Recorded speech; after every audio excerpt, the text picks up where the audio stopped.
सीखो बहू अपनी नंद नम्रता से कुछ सीखो। दो बच्चे होने के बावजूद भी देख कैसे उसे अपना पूरा घर को संभाल रही है और इतना काम करने के बावजूद भी देख उसका रहन सहन कितने अच्छे से रहती है। ससुराल में हर कोई इसकी तारीफ करता है। अरे मेरी बेटी तो लाखों में एक है और तुझे देख एक बच्चे में ही हालत कैसी हो गई है। इसमें भी घर में साफ सफाई करने के लिए काम वाली लगा रखी है, लेकिन फिर भी शरीर इतना फैल गया है कि बोलते बोलते विद्या जी चुप हो गई। ये तो विद्या जी का रोज का ही था। बहू आरती को तो इन सब चीजों की आदत हो चुकी थी। सुबह से शाम तक एक ही बात सुन सुन कर दिमाग ने सुनना ही बंद कर दिया। वो दस्तूर अपने काम में ही लगी हुई थी। अब जल्दी कर फटाफट रोटियां सेक, अमित को भी ऑफिस जाने में लेट हो रहा है। पता नहीं क्या करती रहती है दिन भर। इसका काम तो मुझे बिल्कुल भी समझ में नहीं आता। अरे हमने भी तीन तीन बच्चे पाले हैं, लेकिन काम में भी कभी कमी नहीं रही। विद्या जी बड़बड़ाती हुई हाल में आकर बैठ गई। इधर आरती अपने 5 महीने की बेटी परी को अपने साथ ही रसोई में ले आई।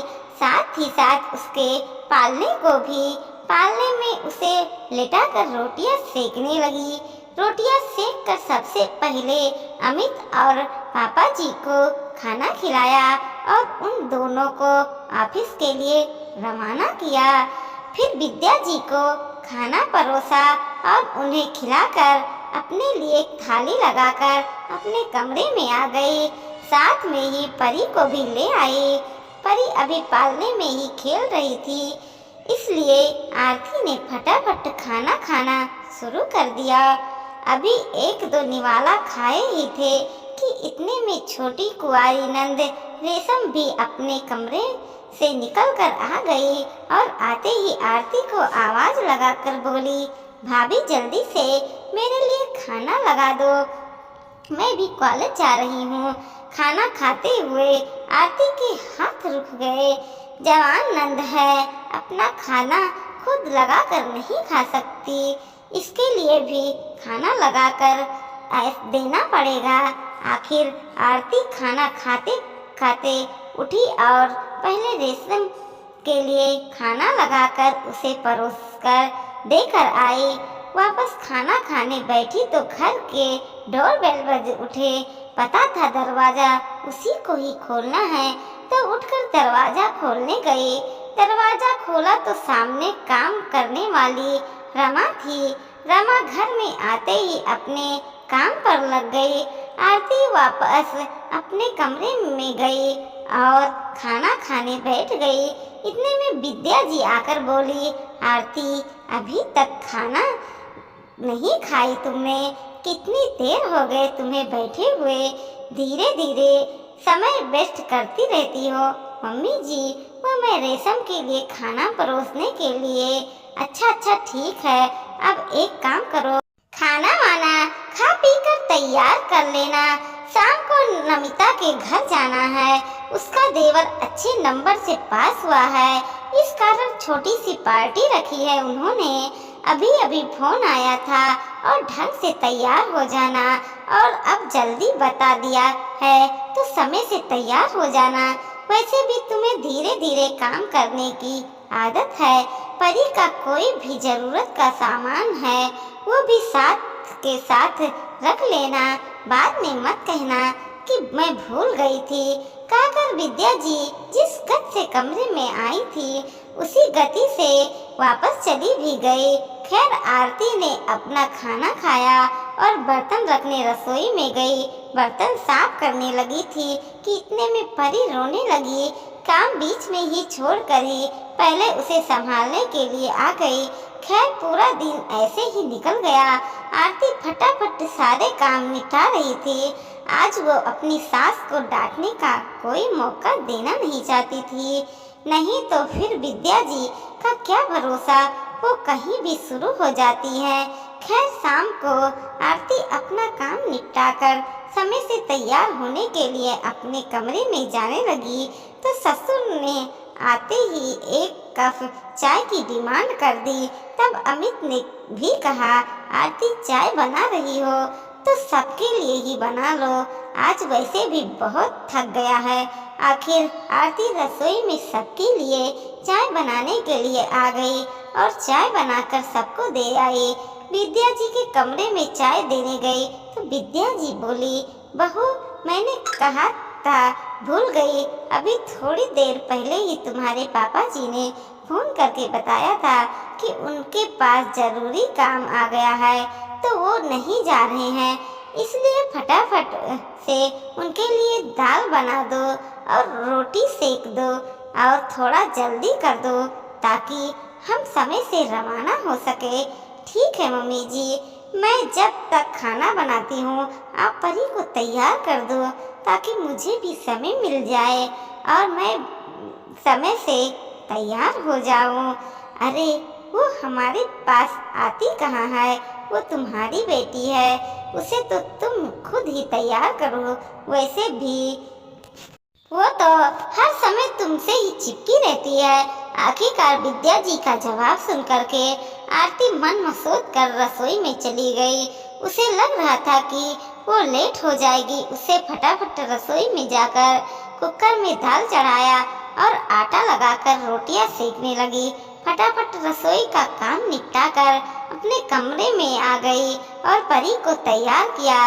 इतने में सब लोग तैयार होकर बाहर आ गए। अरे जल्दी चलो, अब क्या दीदी के ससुराल में लेट जाओगे? रेशम ने आवाज लगाते हुए कहा। हाँ हाँ बाबा चल रहे हैं। विद्या जी तैयार होकर अपने कमरे से बाहर आए। मम्मी अभी थोड़ा वक्त लगेगा, आरती तैयार हो रही है, अमित ने कहा तो विद्या जी नाराज होते हुए बोली, मैंने इसलिए सुबह कह दिया था कि समय से तैयार हो जाना, जब देखो उसी के कारण फिर से लेट हो जाएंगे। पता नहीं क्या सब काम हिलते हिलते करती है, कुछ सीखती क्यों नहीं है नम्रता से। कितना बेल टाइम मैनेजमेंट होता है उसका। मजाल की कोई काम थोड़ा भी लेट हो जाए। आरती को भी अंदर ये सब सुनाई दे रहा था, पर फिर भी वो जैसे तैसे तैयार हुई और बाहर निकल कर आई। विद्या जी ने उसे घूर कर देखा, जैसे मानो उसे लेकर जाकर कोई एहसान कर रही हो। खैर थोड़ी देर बाद सब लोग नम्रता के ससुराल पहुँचे। सभी मेहमान पहले से ही आ चुके थे। नम्रता ने उन्हें देखते ही कहा, क्या मम्मी आप लोग सबसे लेट में आ रहे हो? देखो सारे मेहमान आ चुके हैं, अब हम भी क्या कर सकते हैं। बेटा तुम्हारी भाभी को तैयार होने में देर जो लगती है, माँ क्या बनना है, टाइम मैनेजमेंट पूरी तरह से भूल गई। विद्या जी ने तांज कसते हुए कहा।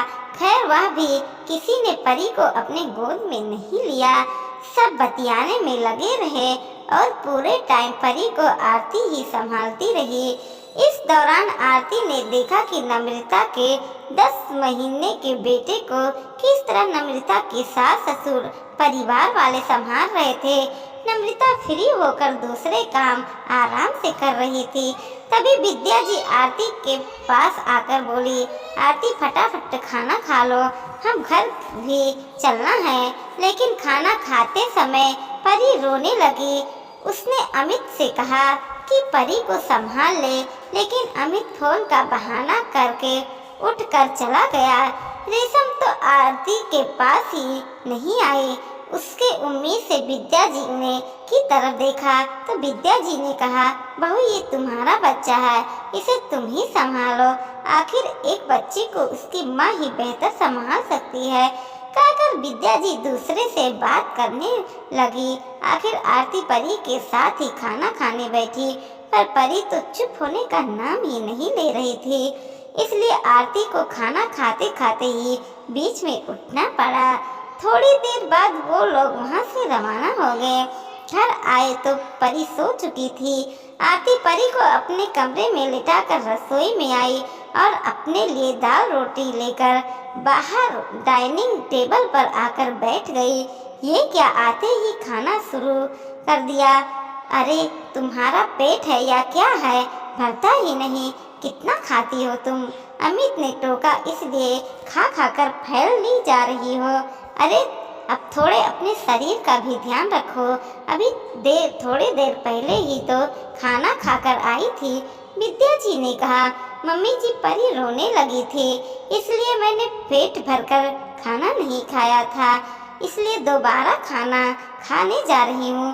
तुम्हें तो कुछ भी संभालना नहीं आता। अरे कुछ नम्रता से सीखो, वो भी तो। अगर नम्रता दीदी से सीखने की मुझे ज़रूरत है तो उनके ससुराल वालों से सीखने की आपको ज़रूरत है। नम्रता दीदी के ससुराल वाले कितने अच्छे हैं, कितने अच्छे से वो उनके बच्चे को संभाल रहे थे, जिससे दीदी आराम से दूसरा काम कर सके। किसी ने भी यह कहकर अपने बच्चे को नहीं छोड़ा कि यह तुम्हारा बच्चा है, तुम ही संभालो। लेकिन हमारे घर में तो यहाँ उम्मीद करना ही नहीं सकती हूँ। वह सब मिलजुल कर एक दूसरे को सपोर्ट कर रहे थे, पर यहाँ तो ये उम्मीद ही नहीं कर सकती।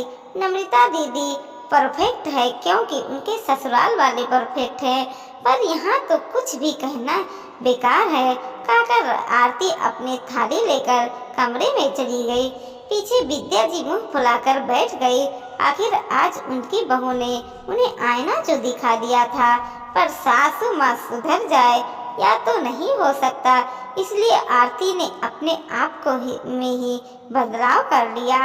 अब उससे जितना काम होता था उतना ही करती थी।